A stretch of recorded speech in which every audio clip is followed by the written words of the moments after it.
I'm Ricardo from Little Heroes OT, and today we'll be going through the foundational concepts of sensory processing. Today I'm going to help you understand how children experience the world through their senses and how we as OTs can help them with that skill. We will talk about how to identify sensory processing challenges in a clinical setting and develop intervention strategies. Let's get started. So the goal of this webinar is going to be to provide you with an overview of sensory processing and help you develop a good understanding of the 7 senses in total, not the usual 5. We're going to understand why sensory processing is important and learn how to identify sensory processing challenges in children so we can learn when they may need OT intervention and how best to support them. We're also going to learn how to develop something called a sensory diet, which is the main line of defense against sensory processing difficulties from an OT perspective.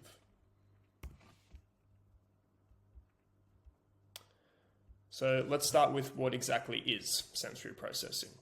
So sensory processing refers to how our brain takes in, organizes, and responds to sensory input and interprets sensory information from our environment.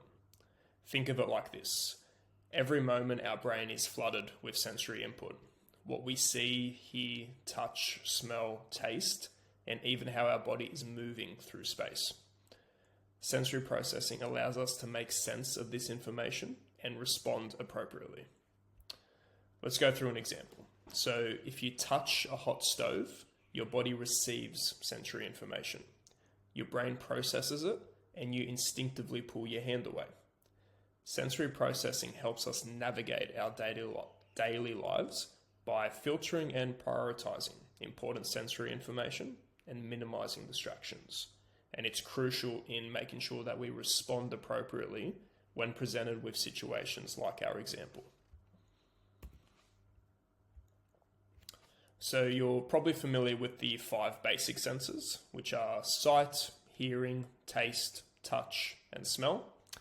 But as OTs, we also need to understand 2 additional senses, including proprioception, which is our body's way of recognizing where we are in the space around us, and vestibular, which is our sense of balance and movement. Together, these 7 senses give us a complete picture of how the brain processes information from the environment and helps us respond appropriately. There is an 8th sense that is a bit less investigated, but also really important for a child's development, and that's called interoception. Interoception refers to our body's internal feelings. So this is the sense that helps us recognize when we're feeling a certain emotion, when we're hungry, and when we need to go to the toilet, as well as whether we're feeling hot or cold based off the weather. So this is also a very vital sense that OTs can also assist with. So why is sensory processing important? Sensory processing is critical for carrying out daily tasks effectively. So if we think about a very typical one for adults when we're driving a car, our brain processes multiple types of sensory information, all of which are fighting for our immediate attention. Very little ones that we may not really think about are the feeling of the steering wheel, the sight of traffic lights, and the sound of other cars. Our brain has to filter out what's unimportant, like the feel of the seatbelt along our chest, and focus on what's crucial, like an oncoming car at an intersection or what color the traffic light is. For children, sensory processing is essential for learning and playing. They're constantly receiving sensory input from their environment, whether it's the feel of grass under their feet or the bright colors on their tablet screen. While we as adults have learned to filter out and interpret this input effectively, children are still developing these skills. So again, back to our car example, if we're focused too much on something that's unimportant, like the feeling of the seatbelt across our chest, we may miss very important sensory input, like the sound or sight of an oncoming car at a roundabout. So we'll talk a bit more specifically now about how sensory processing can impact children. Every child's brain processes sensory information differently. Some children might be sensitive to certain types of input, while others may not really notice it as much. For example, a child might be hyper-responsive to tactile input, so they notice it maybe a bit too much, meaning they find it overwhelming when someone touches them lightly or when they wear certain fabrics. A very specific example that I come across a lot is the tag at the back of t-shirts really bothering some children because of the feeling on its neck. On the other hand, some children may seek out more input by constantly moving or bumping into objects, which suggests that they're under-responsive to vestibular or proprioceptive input. So they're trying to seek more of it by moving and crashing and jumping as much as they can. These sensory differences can make daily activities challenging, whether it's sitting still in class, brushing their teeth, or playing with their peers. If they're too worried about the input that they may be exposed to, they might avoid certain situations. Or if they're seeking more of something out, they're going to struggle to follow instructions because they're really preoccupied with how they can get more of this sensory input. As an OT, it's important to recognize common signs of sensory processing difficulties. Some of the key signs to look out for include hyper-responsive, which is a child avoiding certain tasks or environments because they're worried about the sensory input they're going to be exposed to. So this may look like the child covering their ears in a noisy environment or refusing to wear certain clothes because of how they feel. Under-responsive is a child persistently seeking out certain things or excessively performing certain actions. So an example of this may be children seeking out more input by crashing into objects, jumping off heights, running around, spinning.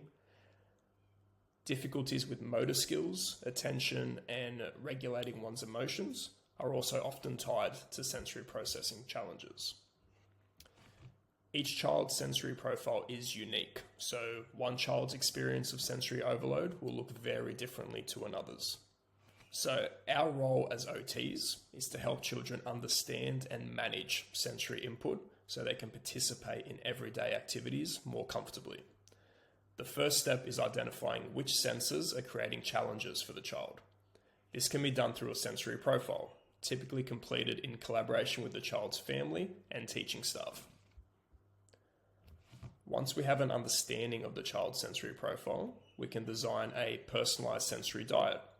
A sensory diet consists of activities that target specific sensory needs, helping children build their tolerance to certain stimuli or providing the input that they're seeking. For example, a child who is sensitive to movement might benefit from slow, controlled vestibular input, like gentle rocking on a swing. Let's go over how to create a sensory diet. This will be a key tool in your OT practice, particularly with pediatric clients. Here's the general process. Identify the sensory input the child has difficulty with. For example, tactile sensitivity or a need for proprioceptive input. Understand the child's interests. This ensures the activities are engaging for the child. Incorporate sensory activities throughout the day. A sensory diet should be a part of both home and school environments to ensure consistency and regular input. Adjust activities to suit the child's needs. Gradually introduce more complex or challenging input as the child's tolerance increases. Let's look at a few example activities you can incorporate into a sensory diet. For proprioceptive input, you can encourage activities like carrying heavy objects, jumping, or pushing against a wall. This can help children who are struggling with body awareness and may appear clumsy or uncoordinated, or may also feel like they're struggling to regulate their emotions, or are maybe not as alert as they should be. Proprioceptive input is a great tool in an OT's arsenal because it can be used for a wide range of scenarios, both for over and under responsive children and for kids that may be moving very fast or struggling to wake up in the morning. Proprioceptive input is a very good tool to help balance a child's alertness levels. For tactile input, we can use sensory bins filled with different textures like sand or rice, or let children explore messy play like finger painting. For vestibular input, activities like swinging, balancing on a beam, or spinning in a chair can provide controlled movement input and help them get the input that they need. If we're talking about oral input, we can think about chewy or crunchy foods that provide more sustained sensory input for the child and help give them the cravings that they're looking for. Auditory, we can play music either in the background or using headphones. For visual input, watching moving objects, we see a lot of children that like watching things spin, like fans, because they enjoy the visual stimuli it provides. Matching colours can also challenge the visual system and provide children with the input of bright colours. Olfactory system or smell, we can expose children to different scents. And again, the intensity of the activities that you provide is going to depend on the child's sensory profile, whether they're over-responsive or under-responsive to certain input.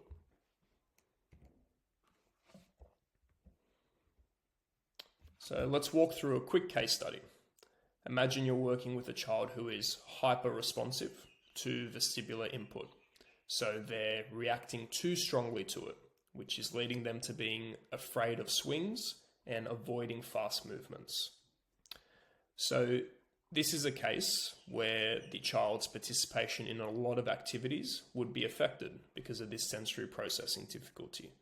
They may be avoiding playing at the park with their friends. They may be struggling in a moving car when they're going to school or trying to access the community with their family. So we're going to walk through now how we would help this child from an OT perspective. So again, step one will be evaluate the child's behavior across contexts. So we want to know, when is this behavior happening? Is it consistent? Is it only at the school? Is it only at the local park with the family? If we're noticing that it is consistent, we can establish that it's likely the sensory input that the child is receiving from these activities that's making them struggle. We'll note trends. So if we're able to identify that, yes, it's vestibular input that's given this child difficulties, then we know how to address it. The way we would note these trends is, again, maybe doing a child sensory profile with the parent or the educators, observing the child in these environments and attempting these activities. That way we can now build a bit more of a case around this child's situation and identify the activities that can help them. Finally, we'll then start developing the sensory diet.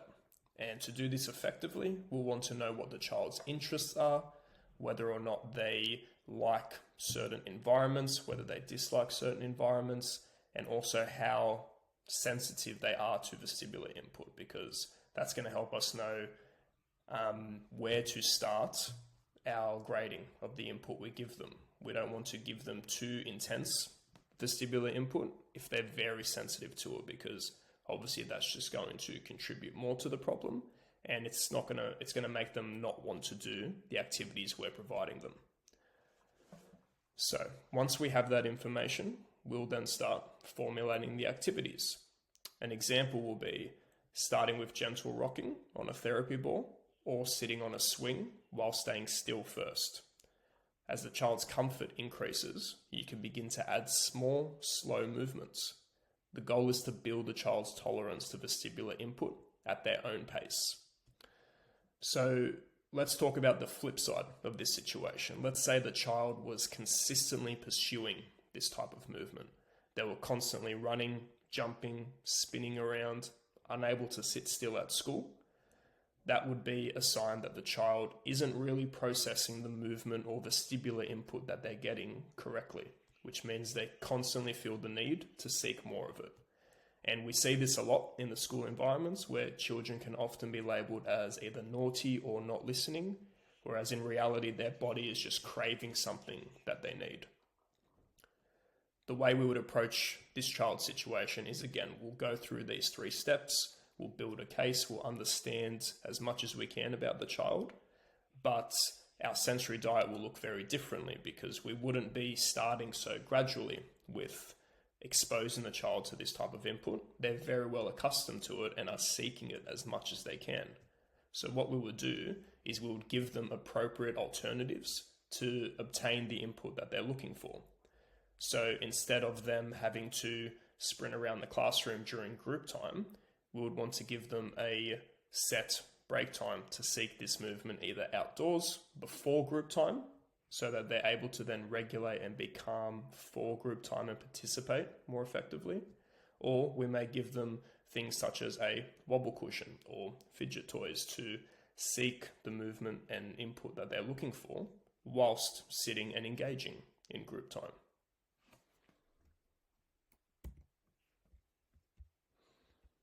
So the key takeaways of the webinar we've gone through are: sensory processing is how our brain interprets sensory information from the world around us.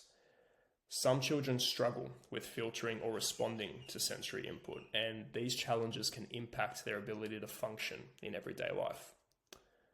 Occupational therapists play a crucial role in identifying sensory processing difficulties and creating sensory diets to help children manage sensory input effectively. And we've gone through the stages of how to build an effective sensory diet for a child and personalize it to suit their needs. So, thank you for joining us for today's short webinar. And if you'd like more information, please feel free to visit us at any of the sources on the screen right now, and we'll see you next time. Thank you for joining us for our Foundations of Sensory Processing webinar. We hope you enjoyed that. And if you're interested in a deeper breakdown of each individual sense and how we as OTs can target them through a sensory diet, please stay tuned for our upcoming webinars where we go deeper into this and break down sensory diet formation in more detail.